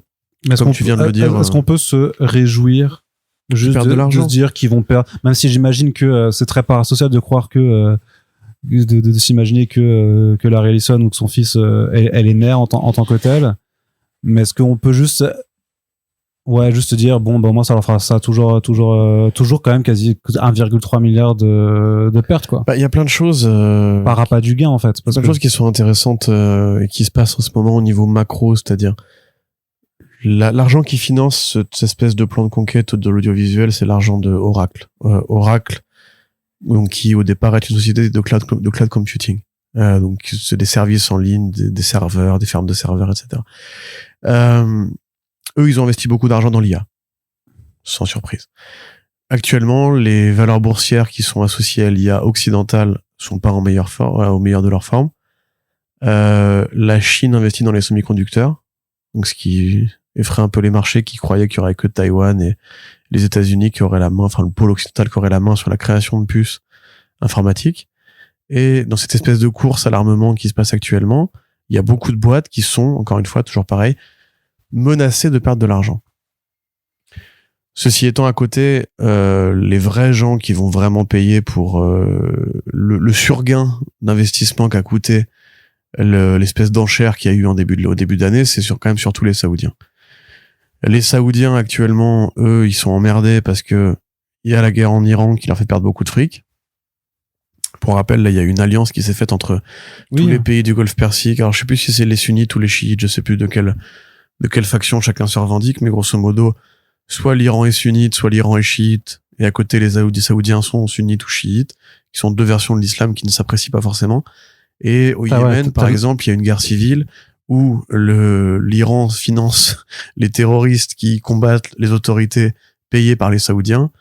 Donc il y a vraiment en fait des petits trucs qui se passent actuellement qui font que il y a des petits, c'est très particulier tout ça, hein, mais il y a des petits grains dans la machine qui font que Il y a des pays qui pensaient effectivement, comme pour Paramount Discovery, enfin Paramount Skydance, que tout allait bien se passer, qui là en fait réalisent que il y a des vents contraires, comme par exemple effectivement les valeurs boursières de l'IA ou le fait que la fermeture du détroit d'Ormuz fait perdre beaucoup d'argent à des pays qui ont beaucoup d'argent mais qui comptent sur le pétrole pour avoir encore plus d'argent, fait que ce serait le bon moment pour bloquer cette transaction. Tu vois ce que je veux dire? C'est-à-dire que les gens qui payent actuellement pour cette fusion ont pas que ça à foutre, entre guillemets. On peut pas se permettre de effectivement perdre 1 milliard comme ça sur le temps moyen. Il faut se rappeler que pareil, une fois que le procès aura eu lieu, mettons que la justice dise OK, vous avez le droit pour une raison X ou Y, déjà les procureurs pourront faire appel et potentiellement repousser encore l'échéance. Et une fois que, même en faisant appel, ça n'aura pas forcément fonctionné, en dehors du fait que tu peux déposer un recours à la Cour suprême, mais bon, ça sert plus à rien aujourd'hui, il faudra ensuite que Paramount fasse l'organisation d'une nouvelle séance plénière avec les investisseurs.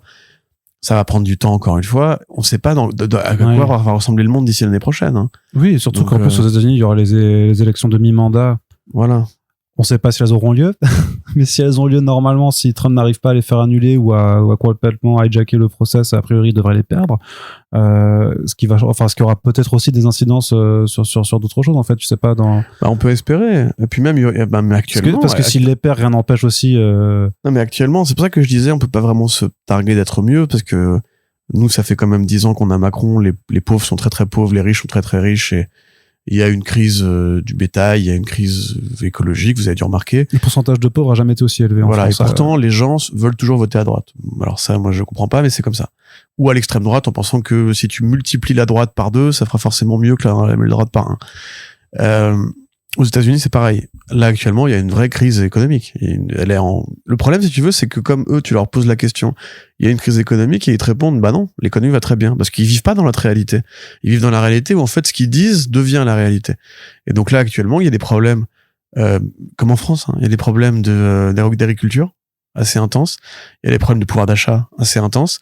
Trump, il a tanké l'économie une fois ou deux, parce que lui, ce qui l'intéresse, c'est la thune, mais c'est sa thune. C'est comme ce que Truth Social. C'est donner de la thune à ses potes. Truth Social, où il veut facturer le fait d'accéder à sa plateforme de merde. Sauf qu'il fait des communiqués politiques, enfin, des déclarations présidentielles via sa plateforme, un service privé, ce qui est déjà, mais niveau collusion, enfin, comment dirais-je, intérêt privé d'un chef d'État, c'est quand même scandaleux. Et en plus, il voudrait facturer ce truc-là, tu vois. Donc, on est en face d'un énorme sac à merde. Il faut, voilà. Ouais, mais enfin, dire le terme. Et le fait est que il est pas certain pour autant que les États-Unis changent de braquet par rapport à ça. Peut-être que eux considèrent qu'ils ont ce qu'ils espéraient avec le sac à merde en question, c'est-à-dire rien et moins de Mexicains. Et voilà. Mais tu verras que ce sera pareil si un jour Bardella ou Le Pen sera élu. Nous, on se dira, mais regarde, elle a foiré ci, ça, et il dira, je m'en fous, elle a viré les Arabes. Tout ce que je voulais. Ouais. Ça me dérange pas d'avoir un cancer que je ne peux pas me payer, enfin, je ne peux pas me payer les soins de mon cancer parce qu'elle a viré la sécu. Ni les gosses, ni l'école de mes gosses. Ou que mes gosses soient envoyés au service militaire à 12 ans pour combattre une armée imaginaire d'ennemis. Moi, ce que je voulais, c'est plus d'Arabes. Et du coup, maintenant, c'est bon, je suis content. Et donc, vous, à gauche, vous n'auriez pas fait mieux. Pareil, ça aussi, ce truc-là. Ils sont très contents actuellement, les républicains, de dire les démocrates n'auraient pas fait mieux que nous, évidemment. Donc, il y a quand même pas mal de trucs qui, moi, je te dis, je reste assez pessimiste, en fait. J'ai envie de croire que l'IA va tanker cette année et que ce sera le début de la crise économique réelle pour les grandes fortunes, parce qu'actuellement, elle ne concerne que les petites gens. Hein. Pour rappel, la crise économique qui nous concerne, toi et moi, c'est pas une crise économique. Ça s'appelle le système. Que des gens pauvres aient pas les moyens de se loger, de s'habiller, ou de se soigner, ou de se nourrir, c'est pas une crise économique. C'est le principe, c'est le but.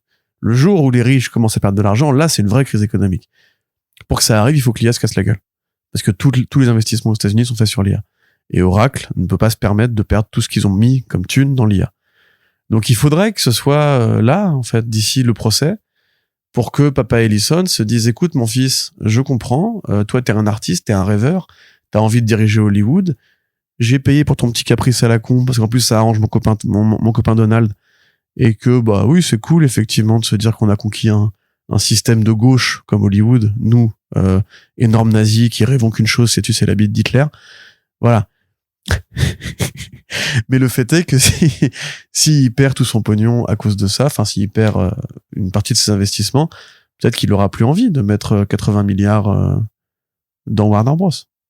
Auquel cas, et pareil pour les Saoudiens, peut-être que si la crise s'enlise, si les Iraniens ont vraiment envie de faire chier, peut-être que si Poutine s'en mêle, j'en sais rien, si le détroit d'Ormuz reste fermé pendant 1 an, les puissances pétrolières du PIF, enfin le PIF c'est le fonds d'investissement des puissances pétrolières, vont peut-être pas forcément là avoir envie de mettre 30 milliards à l'aveugle pour un partenariat silencieux avec les Ellison. Parce que tout ça, c'est juste des rapports de proximité de trous du cul, en fait. C'est vous avez des dictateurs qui sont riches par le pétrole et qui sont pas spécialement fans des droits de l'homme. Aux États-Unis, vous avez des dictateurs qui ont été élus, manifestement, qui sont riches par d'autres biais, l'immobilier, en l'occurrence pour Donald Trump, et le marketing, etc., qui, en fait, se sont rapprochés dans une espèce d'alliance de superpuissance maléfique, où Jared Kushner, qui est donc le gendre de Donald Trump, il a été voir ces gens-là dans le Sahara, et il leur a dit, si vous voulez, vous rachetez mon pays. Et petit à petit, les Saoudiens, les Qataris, les Émiratis rachètent les États-Unis, ils rachètent le sport, ils rachètent l'e-sport aussi. Tout l'e-sport appartient aux Saoudiens maintenant. Ils rachètent le cinéma, ils rachètent la culture, ils rachètent la musique, ils rachètent les équipes et compagnie.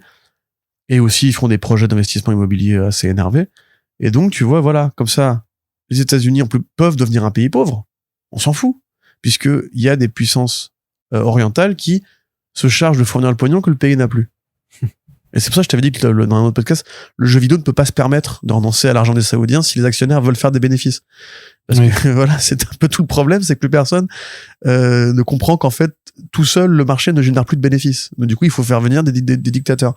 Et à côté, Trump, lui, ça va très bien, parce qu'effectivement, il est pas en désaccord avec leurs convictions à eux.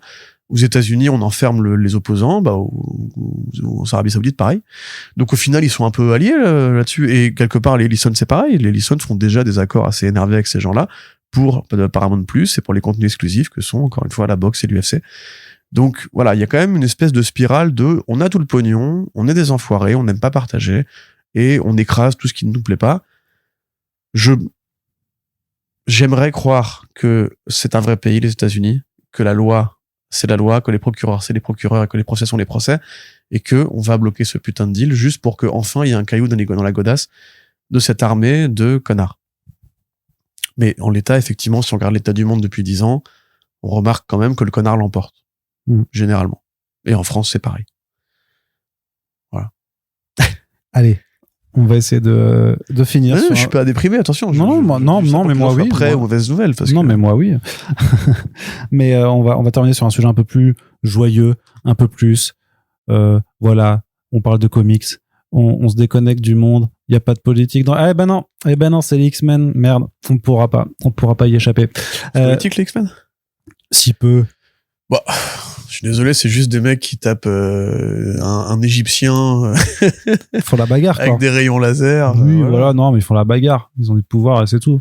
Après, la saison de 97 n'était pas extrêmement politique. Bah apparemment, ouais. Alors, il y en a qui imputent ça au départ de Beau de Maillot, sauf que j'ai vérifié. Bah non, parce qu'il a écrit. Ouais, il avait aussi écrit, donc c'est assez joli, ouais. Ah non, c'est du pur fanservice, par contre, hein, mais c'est pas la saison la plus revendicatrice de... Revendicative. Bref. Je sais plus. Mais on en reparlera dans un podcast dédié, ça, par contre. Corentin. Allez. Tu vas trop vite. Mais je veux bien une critique de ça, monsieur. Mais. Bah, écris-la. Bah non, je veux bien que tu écrives une critique pardon, je reformule. Mais par contre, on va terminer donc avec les annonces du film. On avait Samara Weaving en Emma Frost il y a 10 jours. Et on a Kit Connor en Cyclope. Connor. Et Sally Sink qui confirme également qu'elle sera de retour dans le film de Jake Schreier. Dans quel rôle? Bah, je sais pas. On peut pas. On ne peut pas le dire. Est-ce que c'est Mary Jane? Et il y a des gens qui n'ont pas encore vu Brand New Day, donc on les respecte encore et on taira son nom. C'est Thunderbird. Qu'est-ce que je voulais dire, moi? Kit Connor. Kit Connor. Un épisode de South Park où tu sais la main de Cartman est Jennifer Lopez. Ah oui. Je suis Jennifer Lopez. Et à la fin, en fait, il y a un twist où il dit je ne suis pas Jennifer Lopez. En fait, je suis. Il enlève la perruque de sa main et il fait Mitch Connor. Oui. Il y a un twist, en fait, c'est un arnaqueur qui passe de ville en ville et qui se fait passer pour Jennifer Lopez pour voilà. Il y a Ben Affleck dans l'épisode d'ailleurs. Oui. Et le doublage incroyable, c'est que c'est pas Jennifer. En fait, je suis Mitch Connor. Oh putain. C'était pas Jennifer Lopez depuis le début. Du coup, maintenant, j'entends Kid Connor, je pense à ce pauvre Mitch Connor qui était jeune avec une main qui se suicide à la fin. C'est pas grave de télécharger également. C'est pas grave. Regarde, ça c'est Britney Spears. Elle n'a pas pu se payer sa nouvelle piscine. Oui, c'est pas vrai. grave de télécharger. Il rêve de s'offrir une île dans le Pacifique pour son enfant. Mais est-ce qu'il aura cette île? Je vois un futur où il n'aura pas d'île. Bref, tac. Kid Connor, The Heartstopper, on en revient. Voilà. Comme Joe Locke qui jouait Wiccan dans Agatha All Along. Mais c'est pour ça qu'il y a plein de gens qui l'avaient fancasté en Hulkling pour faire faire comme dans les comics là. Ouais, bah c'est un jeune stock. Il allait stocker parce que justement dans Heartstopper il est pas ultra stock, mais il est passé à la salle depuis. Ouais. Ah oui, et puis aux protéines survitaminées. Mais tant mieux pour ce film. Après, comme moi, ça confirme toutes mes théories finalement. Pour l'instant. Et en général, ça prouve bien que j'ai rarement tort. Attention Arnaud. En l'occurrence, si, puisque c'est chez Marvel. C'est un classique. Pour ça, c'est la jambon fromage.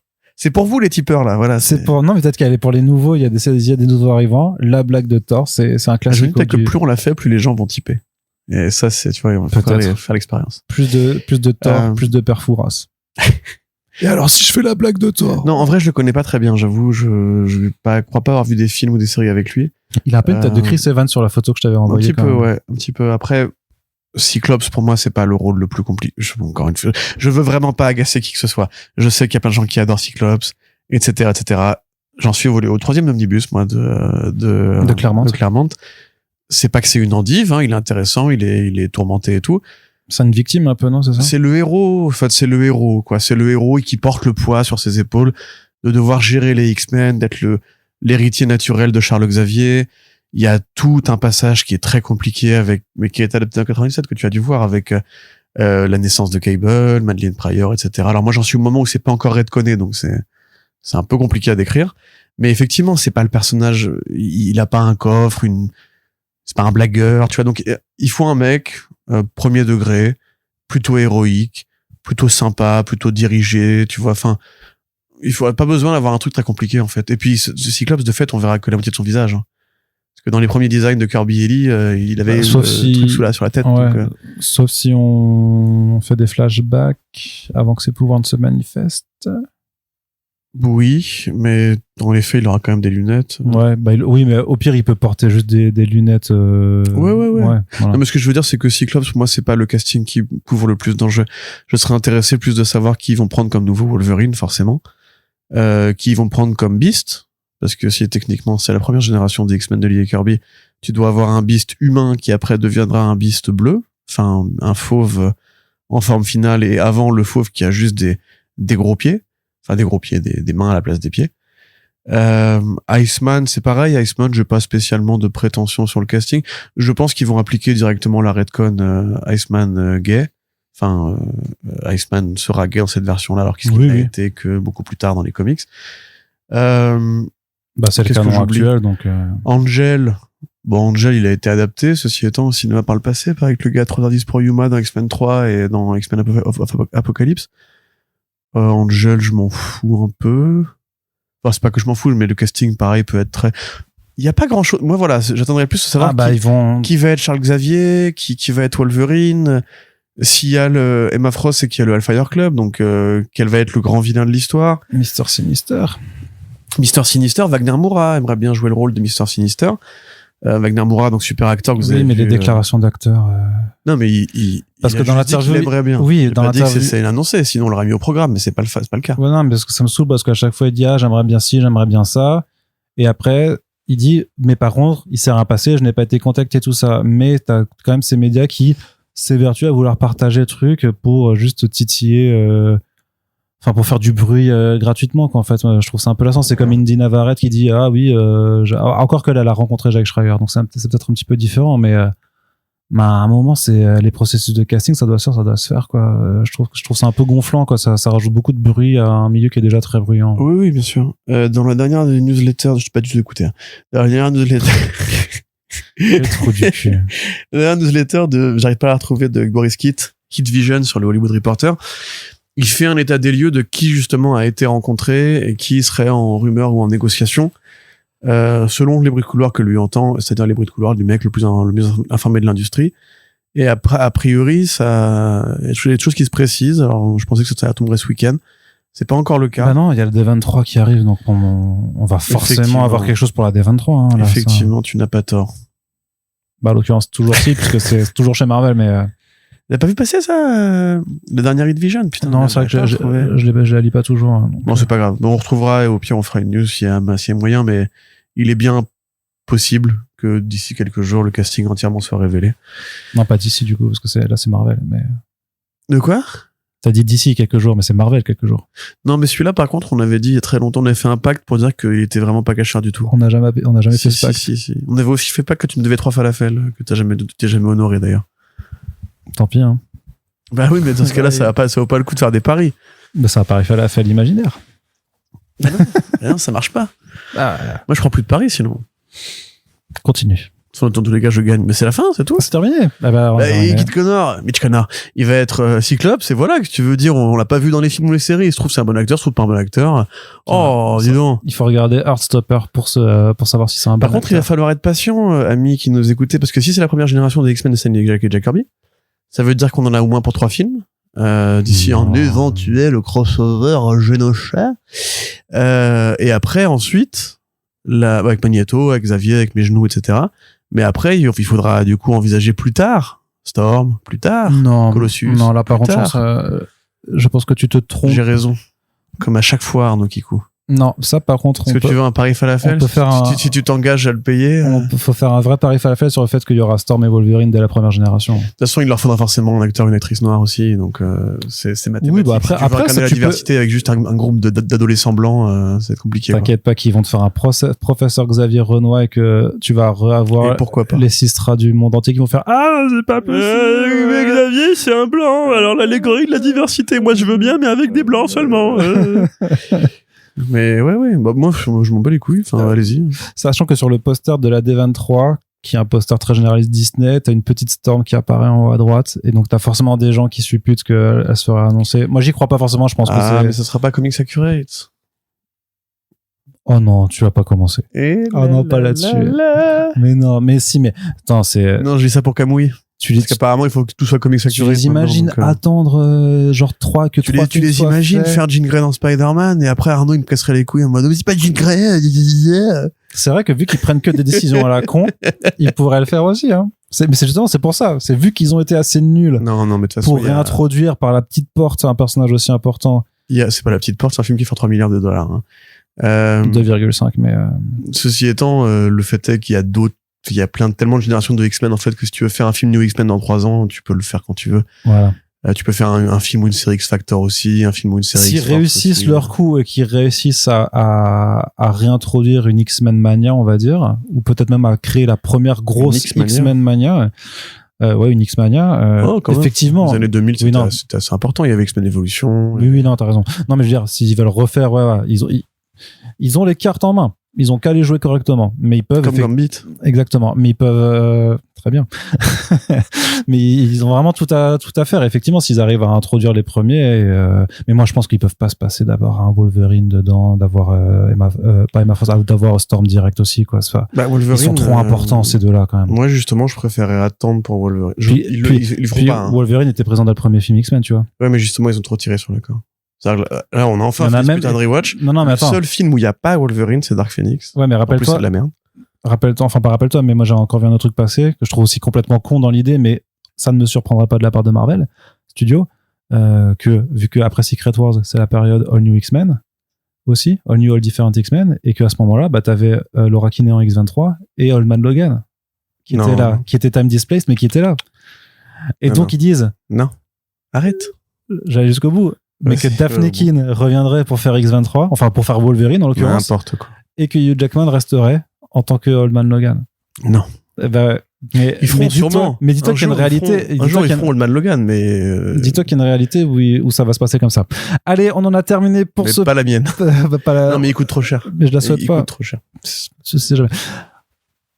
Il a rapporté 1 milliard dans son dernier film aussi, donc. Il coûte trop cher. Ouais. Allez, on en a terminé pour ce podcast. On espère que ça vous a plu. N'hésitez pas à le faire savoir. Si c'est le cas, vous pouvez aider ce podcast à être découvert par le plus grand nombre en le partageant sur les réseaux sociaux, en parlant autour de vous. Et vous aurez des imitations Du père Fouras. Oh là là. Mon premier est un man bon. Pardon, continue. Attends, mais et sinon, vous pouvez aussi nous soutenir. Vous pouvez poursuivre la discussion sur une plateforme, mais pas n'importe laquelle. Et je vais te la faire en charade. Vas-y. Mon premier est le chiffre qui vient après 9. Mon deuxième est un outil avec lequel Macron pourrait mettre fin à ses jours et tout le monde serait content. Voilà. Et mon tout est une plateforme sur laquelle nous pouvons discuter. T'as trouvé ça comme ça de tête, c'est sûr. Eh oui, Ça, je c'est suis ultra auteur. Intéressant. Je ça. suis auteur. Dans ce Discord, hein, pour ceux qui cherchent. Voilà. Comment t'as réussi à faire ça C'est incroyable ce qui vient de se passer. Bah, T'as écrit un rébus comme ça, on the fly. bah, ça va, 10 et cordes, c'était facile. C'est super impressionnant. Bah voilà. T'as un gros cerveau. Attends, mais j'aurais pu, même pour cordes, j'aurais pu faire... Elle peut être vocale ou à nouer. Oh, tu vois. Et là, ça aurait été encore plus littéraire. Et tout ça, mais vous bon. savez, franchement, 170 tipeurs, une énigme du père Arnaud Fouras. Du père. Allez, donc voilà, vous pouvez aussi nous rejoindre sur Discord pour poursuivre la Le père discussion. Fourneau. Arnaud Fouras, le père Fourneau. Et nous soutenir via notre Tipeee. Merci à toutes et tous de nous avoir écoutés. Puis on se dit à très bientôt pour le prochain podcast. Salut! Salut.